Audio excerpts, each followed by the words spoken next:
اعوذ باللہ من الشیطان الرجیم بسم اللہ الرحمن الرحیم قال فرعون آمنتم به قبل ان آذن لكم ان هذا لمکر مکرتموه فی المدینة لتخرجوا منها اہلها فسوف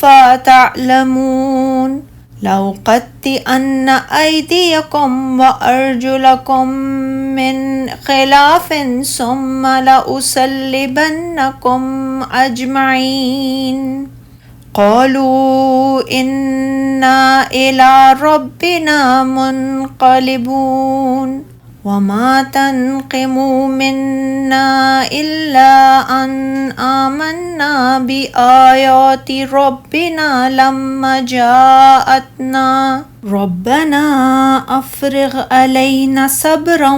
وتوفنا مسلمين۔ فرعون نے کہا، کیا تم میرے اجازت دینے سے پہلے اس پر ایمان لے آئے ہو؟ بے شک یہ مکر ہے، تم نے اس شہر میں مل کر یہ مکر کیا ہے تاکہ یہاں رہنے والوں کو اس شہر سے نکال دو، پھر جلد ہی اس کا نتیجہ تم جان لوگے۔ میں تمہارے ہاتھ اور پاؤں مخالف طرف سے ضرور کاٹ دوں گا، پھر میں تم سب کو ضرور سولی پر لٹکاؤں گا۔ انہوں نے کہا، بے شک ہم اپنے رب ہی کی طرف لوٹنے والے ہیں، اور اے فرعون، تو ہمیں صرف اس بات کی سزا دے رہا ہے کہ ہم اپنے رب کی نشانیوں پر ایمان لے آئے ہیں جب وہ ہمارے پاس آ گئیں۔ اے ہمارے رب، ہم پر صبر ڈال دے اور ہمیں اس حال میں فوت کر کہ ہم مسلمان ہوں۔ اللہ تعالیٰ نے یہاں یہ بیان فرمایا ہے کہ جب جادوگر موسیٰ علیہ السلام پر ایمان لے آئے تو فرعون ملعون نے انہیں کیا دھمکی دی اور لوگوں کے سامنے کس مکر و فریب کا اظہار کیا تھا۔ اس نے جادوگروں سے مخاطب ہو کر کہا، بے شک یہ فریب ہے جو تم نے مل کر شہر میں کیا ہے تاکہ اہل شہر کو یہاں سے نکال دو، یعنی آج کے دن موسیٰ علیہ السلام کا تم پر غالب آنا تمہارے باہمی مشورے اور رضامندی سے تھا، جیسے کہ دوسری آیت میں فرمایا سورہ طٰہٰ میں، بے شک وہ تمہارا بڑا استاد ہے جس نے تم کو جادو سکھایا ہے۔ فرعون خود بھی جانتا تھا اور ہر وہ شخص بھی جس میں ادنا سی بھی عقل تھی کہ فرعون کی یہ بات بے حد باطل تھی، کیونکہ موسیٰ علیہ السلام نے تو مدین سے آتے ہی فرعون کو اللہ کی طرف دعوت دینا شروع کر دی تھی اور اپنی صداقت کی نمایاں معجزات اور قطعی دلائل پیش کیے تھے، تو موسیٰ علیہ السلام کے مقابلے کے لیے خود فرعون ہی نے اپنے ملک کے مختلف شہروں میں نمائندوں کو بھیج کر جادوگروں کو جمع کیا تھا اور انہیں موسیٰ علیہ السلام کے مقابلے کے لیے تیار کیا تھا، اور موسیٰ علیہ السلام پر غالب آنے کی صورت میں بے پناہ انعام و اکرام کا وعدہ کیا تھا۔ اس لیے جادوگروں کی بھی شدید خواہش تھی کہ وہ اس مقابلے میں کامیاب ہوں تاکہ وہ زبردست انعام بھی حاصل کریں اور فرعون کے دربار میں بلند مقام و مرتبہ بھی۔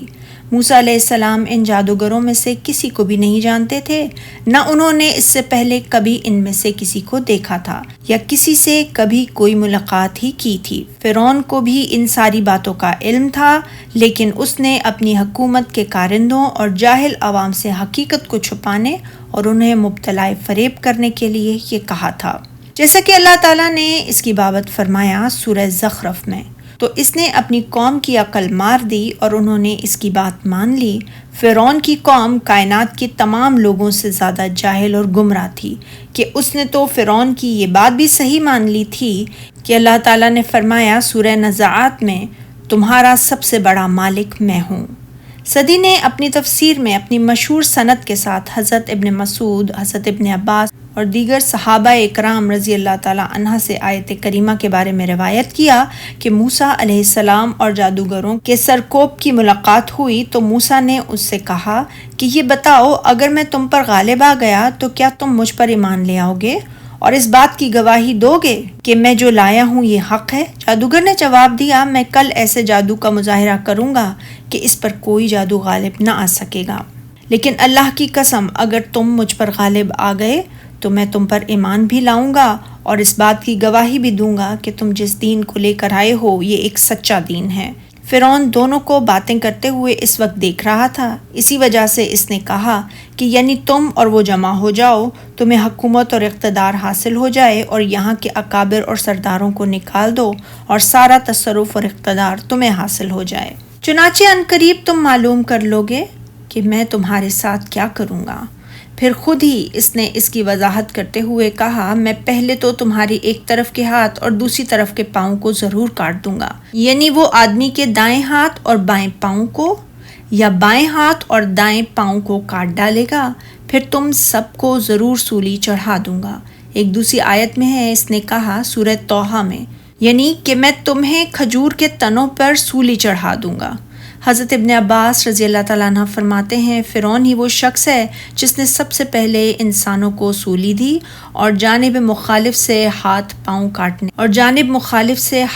کاٹنے کی سزا دی۔ جادوگروں نے جواب دیا، بے شک ہم تو اپنے پروردگار کی طرف لوٹ کر جانے والے ہیں، یعنی ہمیں یہ یقین ہو گیا ہے کہ ہم نے ایک دن اپنے پروردگار کی طرف لوٹ کر جانا ہے، اس کا عذاب تیرے عذاب سے زیادہ سخت ہوگا، اور تو ہمیں جس چیز کی دعوت دے رہا ہے، جس جادو پر مجبور کر رہا ہے، اس پر اس کی سزا تیری سزاؤں سے زیادہ شدید ہوگی، لہٰذا آج ہم تیرے عذاب کو صبر کے ساتھ برداشت کر لیں گے تاکہ کل اللہ تعالیٰ کے عذاب سے بچ جائیں۔ اسی لیے انہوں نے کہا، اے پروردگار ہم پر صبر و استقامت کے دہانے کھول دے،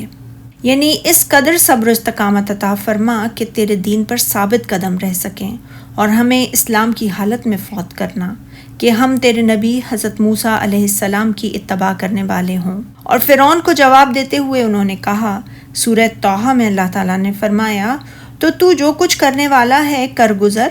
تو جو کچھ بھی حکم چلا سکتا ہے وہ صرف اسی دنیا کی زندگی میں ہے، بے شک ہم اپنے پروردگار پر ایمان لے آئے تاکہ وہ ہمارے گناہوں کو معاف کرے اور اسے بھی جو آپ نے ہم سے زبردستی جادو کروایا،